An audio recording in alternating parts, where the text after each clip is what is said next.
Live from Liverpool, The Dark Paranormal, Season 15.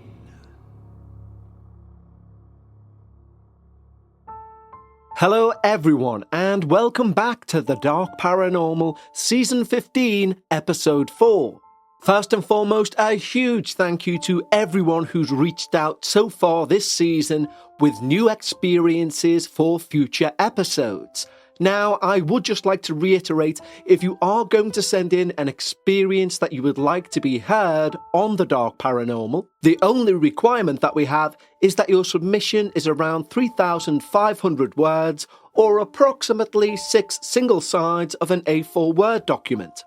From experience, that generally takes us over the 30-minute mark, which is ideal for the format. However, and it's important that I reiterate this, we will receive a paranormal experience of any length.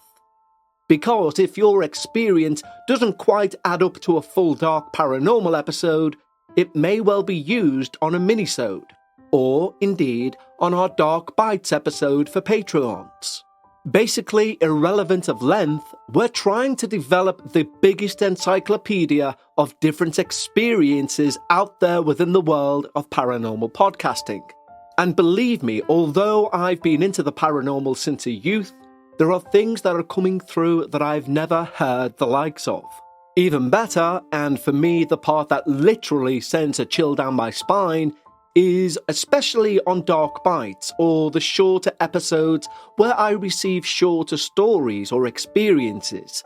There will be people from different sides of the world sending me almost identical experiences regarding something I'd previously never heard of. And some of these are so alike, yet so disparate in terms of where they've come from, it's beyond coincidence. I was already a believer in the paranormal before I began this podcast. It's why I started the podcast. The one thing I did not expect was that by doing the podcast, it would further heighten my belief in the paranormal. Today's experience looks at something which we've covered many times before, that of the attachment. But what seems to be different with this experience is it's more of a follower than an attachment. And I know you may think, well, what's the difference? And I agree. But only by reading through this person's experience did I get that feeling, hence the title of this episode. And I wonder if you get the same feeling too. It doesn't seem like your typical attachment. So do please let me know via our email address, contact@thedarkparanormal.com. And that's the same address for your submissions also.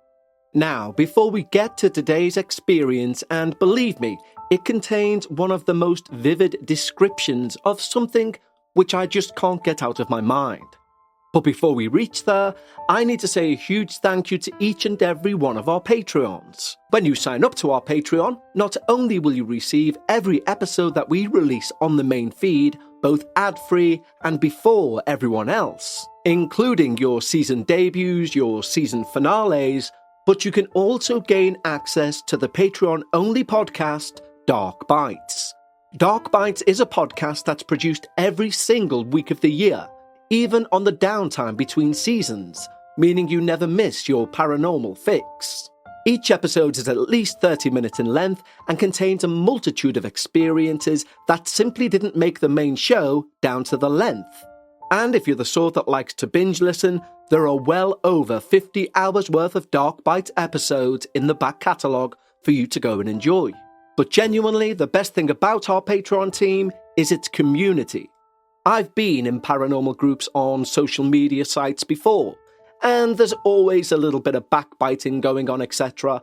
Genuinely and sincerely, our group over on Patreon are one of the, if not the, most supportive paranormal group I've ever experienced, and we'd like to extend an exclusive invitation just for you. Simply head over to patreon.com/thedarkparanormal.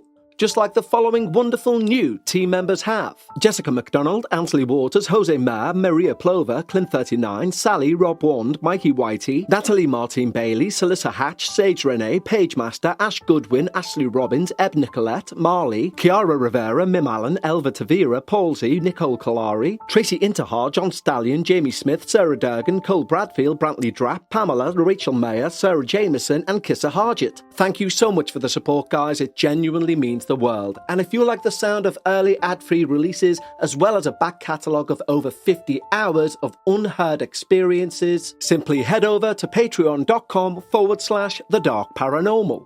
But right now, it's time to lower the lights.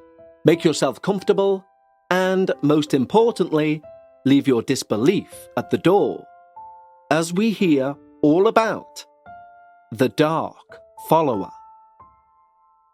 I hope this experience, at the very least, reaches your eyes. I'll say now I'm not the best with proper grammar, but I've tried my best to retell my experience. But hopefully, my experience reaches you. First off, I'd like to say how much I like the podcast.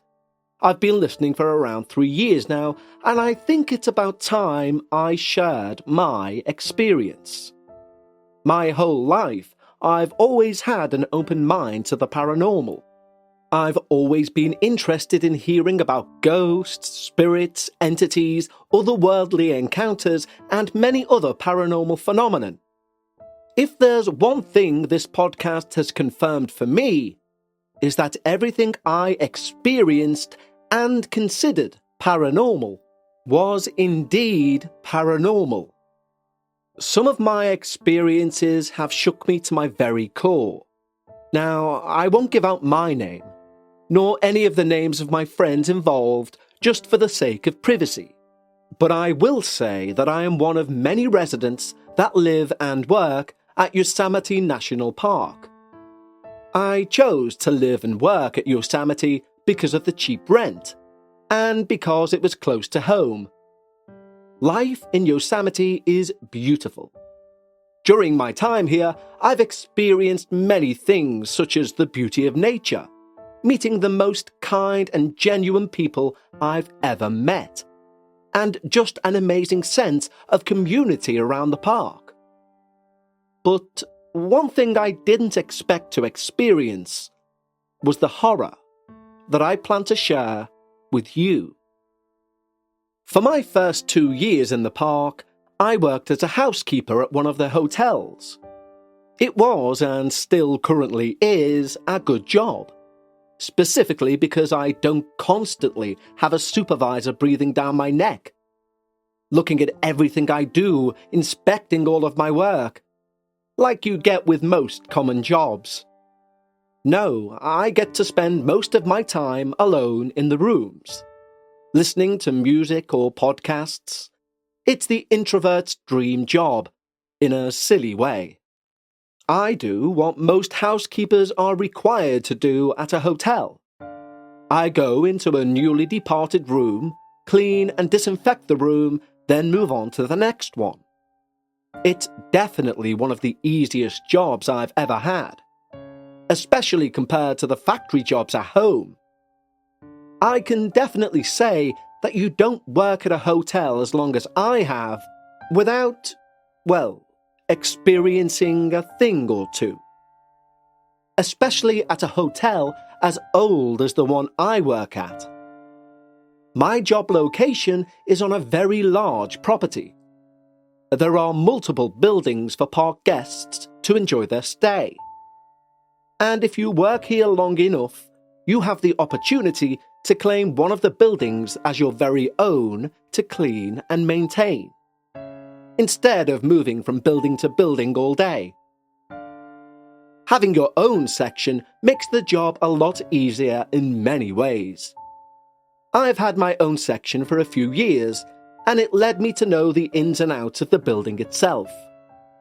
I'm, for example, able to tell my manager which rooms have electrical problems, such as knowing which phone lines work, which ones don't, which rooms have flickering lights, which rooms have the occasional wasp's nest outside, due to the season. And I'm definitely able to tell when there's something off about a room. I've had days where I clean multiple rooms, and I'm in what I call autopilot mode. I just move without thinking too much. My body and muscle memory is just used to that regular workload. My first paranormal experience in the park, of course, happens in one of the apartments at work. One day, in my first few apartments, I'm in my usual autopilot mode. Well, I breezed through the first few rooms, just like any other day. I enter my third or fourth apartment, and suddenly, I'm snapped back into reality. Keep in mind, I am able to go into multiple rooms, just doing my thing, and I keep moving without anything distracting me. But to be suddenly snapped out of autopilot mode and being fully aware of my surroundings, I immediately sensed something was wrong. The best way to describe it was that I was being watched. This was a new sensation, a sensation I'd never felt before. Of course, I felt the occasional stranger just staring at me every now and then when I work, but this feeling was different. Maybe call it instinct, but I just felt like there were eyes on me. But not just any eyes. I knew there were ill intention in these eyes, even though I couldn't see them. It was just an ominous feeling. Even though every fibre of my being was telling me that there was something obviously wrong, I shrugged it off, telling myself it was probably just my imagination. The whole time in that room, I just felt uneasy. I just couldn't shake the feeling someone was staring daggers into me. Some time passed, and the phone in the room starts ringing. Now, usually when the phone rings, it's just housekeeping calling to ask where I currently am, or to see how many rooms I still have left to do. As I was walking towards the phone to answer, it didn't stop ringing. As in, not ring, pause, ring. Just one continuous ring. Now, I've cleaned this room plenty of times up to now, and never has that phone rang like that. I picked it up and it was just the dial tone. Thinking how weird it was, I just hung up. Moments later, it does it again. That same eerie continuous ringing. Again I answer the phone and once again, nothing. Just a dial tone once more. At this point my heart starts racing. I've no idea what the hell is going on. So I decide to call dispatch, and I let them know the phone in this room is just ringing continuously. Dispatch agree that's never happened before, and they say to just unplug the receiver from the phone and let maintenance deal with the rest. That was only the beginning. Again, some time passes, and since then I've cleaned that same room multiple times. But each time, I never felt alone. Maybe it was my mind playing tricks on me, and I was just a bit spooked out from the whole thing. But still, every time I returned to that room, I would feel like something's there. But I no longer felt as if I was being intensely stared at. It was more like it was in the same room with me. Just waiting. It got to the point where I got somewhat used to the feeling, and I managed to get through my daily workload. One evening, I was invited by some friends to their housing unit for dinner. For the sake of their privacy, we'll call them Jerry and Amanda. Around where they live, there are many other housing units, lined up in rows for other park employees. So it's a nice housing community overall. We all share a communal bathroom, which has multiple showers and toilet stalls, and we've all grown accustomed to them. Anyways, Jerry and Amanda were some of the kindest people I'd ever met. They fed me, gave me a place to stay when needed, and more importantly, saw me for who I really am. I struggled at making friends throughout life, mainly due to my family moving a lot whilst I grew up. So I've been to a lot of schools and never really planted roots. I made some friends along the way, but as always, there was a point we said goodbye and we moved again. This has led me to be very selective with who I will call a friend in my life, and also led me to be a very introverted person. Now, at first glance, I don't look like the kind of person anyone would want to interact with anyway. I'm a 6'2" tall guy who wears the type of band t-shirts that no one can read. I'm very quiet, and I have what people call resting bitch face, which I found hilarious in a sense.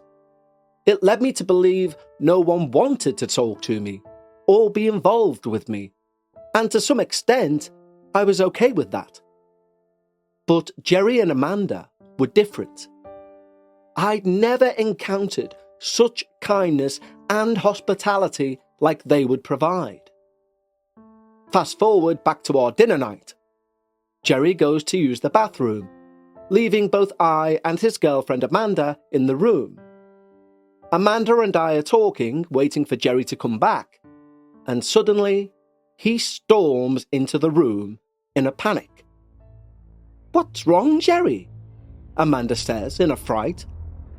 Jerry stood there for a few seconds, trying to compose himself. Then finally, he says, "I'm on my way back from the bathroom. I was passing by our window, just about to come inside, and out of nowhere, someone whispered into my ear, 'Run.' It scared the absolute crap out of me," Jerry says in hysterics. Amanda and I sat there, listening to the panicked Jerry. Neither of us have ever seen him like this.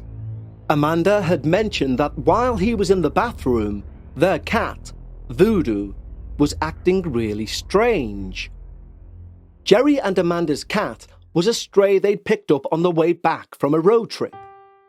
It was literally a match made in heaven when they picked out that cat from a litter of kittens.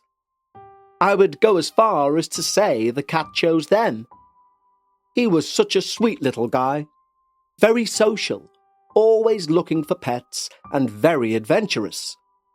A bit like his mum and dad, I suppose.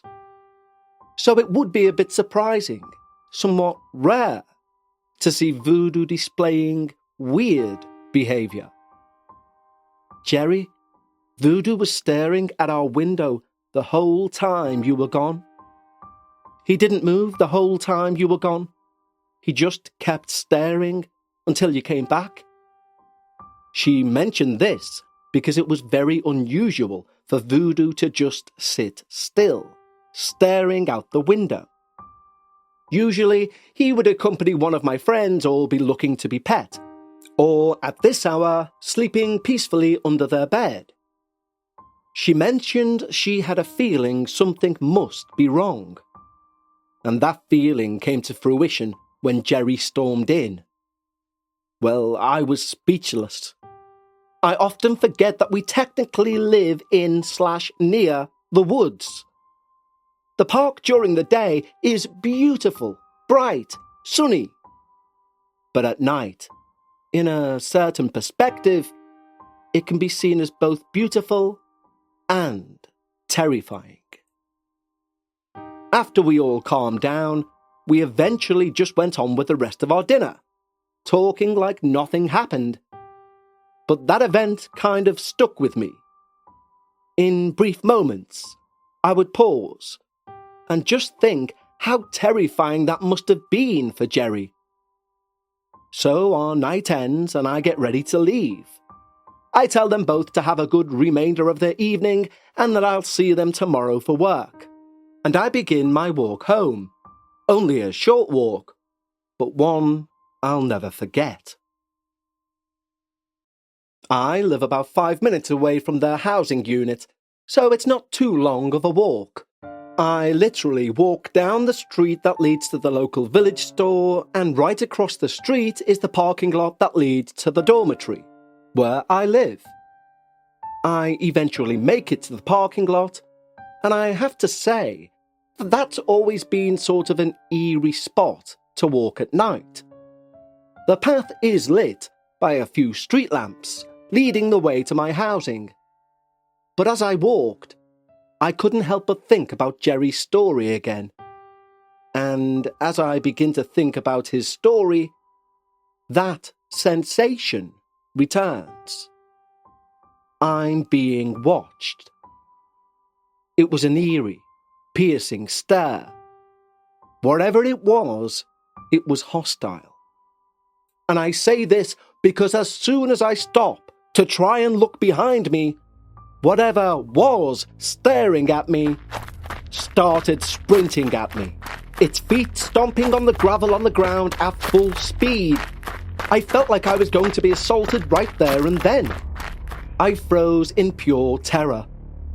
Usually with me, a fight or flight response kicks in, and it's usually fight. But this time, I just couldn't move. I was frozen out of pure fear. And just as suddenly, the sensation disappeared. Nothing ran into me. There was no assault, no impact, just silence. Me stood there, heart beating rapidly, hyperventilating, trying to catch my breath. What the hell was that?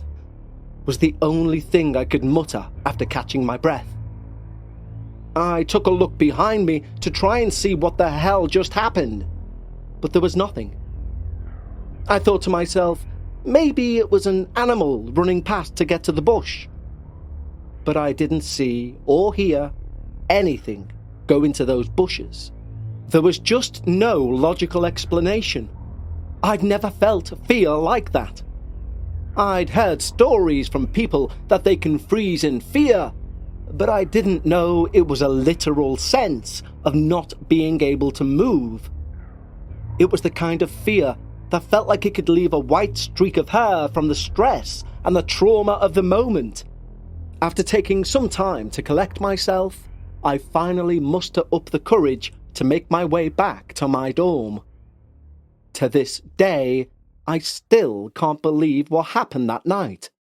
It all happened so fast, yet it felt like it lasted forever. Some time passed since that day, and work was steady with no problems. I haven't had too many paranormal experiences from that usual room in a while. It seemed strange for the activity to stop in that room altogether, but I wasn't complaining. But as for my personal mental health, that was steadily declining. Usually, I have a pretty firm grasp on my emotions and don't let them run wild or anything like that. I'm usually a very quiet person. It's not like I'm depressed at all times. At work, I always felt perfectly fine. Nothing was bothering me, emotions were in check, and I wasn't stressing about anything in my personal life. It was only when I'd get home I would feel horrible. I could have a perfectly fine day at work, and as soon as I'd get home, I would sit in my chair and feel as if there were a crushing weight on my shoulders. I would feel so sad and so worthless. I would sit there thinking, what the hell am I depressed about? Why do I feel like this when there's no reason? Why am I even alive? I stopped going outside after work. I would be far too exhausted, or mentally drained to do anything. This just wasn't my usual self, and I didn't know what was wrong with me, but I had to find out. Maybe it was tied to the recent paranormal happenings. Maybe I was just tired from my day-to-day routine. I just didn't know. I decided to share my stories with a few of my friends.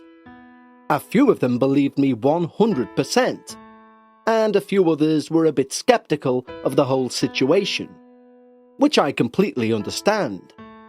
How could a ghost or a being be negatively affecting me like this? How could something that arguably doesn't exist push me this far? Well, after sharing my stories and talking about it for a bit, I came to the conclusion that whatever I first encountered had followed me. It followed me from the room, it followed me to my friend's housing unit, which also led me to believe that whatever Jerry encountered that night may have been the being that was following me. Then it followed me to the parking lot near my dormitory, then finally to my room. Bear in mind, this was all in 2020, when COVID-19 had hit, so I couldn't have a roommate due to COVID restrictions. Everyone pretty much had their own housing unit at that time, so no one else was in the room experiencing all these things I was going through. To try and distract myself from the constant negative emotions that I had when I was at home, I decided to have a friend over to play some video games and just hang out.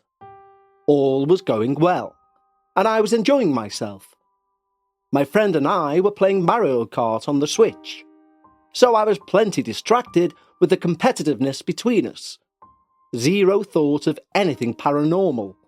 My friend Andrew and I were laughing and talking about our recent games, debating on how I should have won a few of those games, and he was bragging on how superior he was at the game. Well, of course he... Suddenly, my PS4 controller, that was on the middle of my desk, was thrown off my desk. It was like someone just grabbed it and tossed it over the ledge of the desk. We both froze. Andrew looked at me, laughing out of fear, saying, "Did you friggin' see that?" I replied, "Dude, I told you there's something in my room." We both sit there, and we started laughing hysterically, mainly with nervous energy, because I felt that's all we could do in a situation like that. Instead of choosing fear, we tried our best to laugh it off. Later, I mentioned to him, "This isn't the first time something's been knocked over in here. The first time was when I was doing a deep clean in my room, and I was picking things up off my dresser, and my lighter just flew off the edge. I just looked at it and said, 'Okay, I don't have the time to be scared by that. I'm busy cleaning.' I laughed. Andrew didn't think too much about the controller being thrown after that, and I'm sure he forgot about it moments later. But I certainly didn't. I was thinking, great, now there's something else to worry about. After more time passed, the heavy weight of depression just didn't leave. And I wasn't motivated enough to do really anything about it either. I just sat there enduring it, until finally, I went through what had to be the most terrifying experience in that room. Now, at this point in time, I'm mentally and emotionally exhausted. And it was all because of my damn room. I made a habit of forcing myself to go on walks, because as soon as I left my room for a breath of fresh air, I felt like a weight had lifted. And every time I went home, I would hope that feeling of relief would stay. But unfortunately, it never did. Again, I'd feel depressed and heavy. I decided to take a warm shower to help myself calm down, and I tried to go to sleep shortly after. Usually when I sleep, I wake up to toss and turn, trying to get in a new comfortable position to fall back asleep. That was just a regular thing. From what I can recall from that night, I'd woken up sometime around 3 a.m. I woke up to do my usual toss and turn when, suddenly, I opened my eyes and I saw it. At the head of my bed, coming out of my wall, was a face, only inches away from my face. The best way to describe it was that the head was completely round, glowing white, and only its head was coming through my wall, as if the rest of its body was behind the wall. I say it glowed white because as I opened my eyes, I could see the surroundings in what should be a pitch-black room. The glowing head was illuminating the area. I could see my dresser, my posters on my wall, and this thing, its eyes as wide as can be, it looked like it didn't have eyelids. It smiled from ear to ear with a sadistic smile, as if it were enjoying my fear. It then brought its hands over its face, looking through its fingers. It was the most sadistic being I'd ever seen. Even though I saw that face for a split second before I immediately hid under my blanket out of pure terror, I still remember every detail of that damned face. I hid under my blanket completely terrified, paralyzed with fear, a fear I'd never felt in my life. I was hyperventilating, and I kept on thinking that that thing was still out there, looking at me, or thinking how long had it been looking at me before it shown itself. I didn't know what to do. I couldn't think straight. I couldn't think rationally. I hid under my blanket for realistically about 2 or 3 minutes, but those minutes felt like an eternity. I finally caught my breath enough to think for myself. I don't want to, I thought, but I have to reach for my phone and turn on the flashlight. My light switch was on the other end of the room, so my nearest light source was my phone. I kept debating if I should reach for my phone or remain under my blankets for the rest of the night. But it was getting unbearably hot in those blankets, and in my state of panic, I could barely breathe. So I finally counted to 3, flung off my blankets and grabbed my phone, and I turned the flashlight on and... nothing. Just as I'd hoped for, really. Just as I'd begged for. That thing was gone. Thinking, well, I'm not going to be able to fall back asleep, I put on one of my comfort shows on my phone to help keep my mind off that horrible experience. To my great surprise, I was able to fall back asleep. The next day, I'd had enough. I chose to not share what happened that night with anyone the following day. But one of my friends suggested that I get my room cleansed. He recommended sage. He told me to not buy sage off anyone because that can bring misfortune. Sage should be gifted or given for free. So I asked another friend of mine, and thankfully he gave me some sage and some rosemary. He also told me to leave an opening, such as an open door or window, so the impurities in the room have an exit. I chose to leave my door open. He told me to start from the opposite end of the opening and sage every corner of the room, leading to the exit. And I did just that. I come from a Christian family, and even though I don't embrace my religion or even make it known that I am or was religious, I still had my beliefs, and I said prayers. You're not welcome here. Whoever or whatever you are, you're not welcome here. I banish you from this room in the name of Jesus Christ. Leave and never return. I repeated this over and over to get my point across, to make absolutely sure that whatever was in my room would leave. I feel like I did all I could with the cleansing. I cleansed my room until I felt content. Then I put out my sage and my rosemary. Then from there, it was simply a waiting game. Fast forward to present day, and I'm happy to say that since the cleansing, I haven't had any paranormal experiences. A literal weight was lifted from my shoulders. Currently, I still work at the same hotel, living a somewhat healthy life. And overall, I feel content with where I am in life right now. Of course, I still go through my own ordeals like any other human, but at least I'm not being terrorized by whatever used to be around me. I guess overall, what the experience has taught me was that spirits or entities do, in fact, have the ability to follow you or attach themselves to you. Also, listening to your podcast helped me confirm that what I went through was real. Hearing other listeners' past experiences has let me know I'm not alone in all this. Other people have indeed experienced having an attachment, if we even want to call what happened to me an attachment.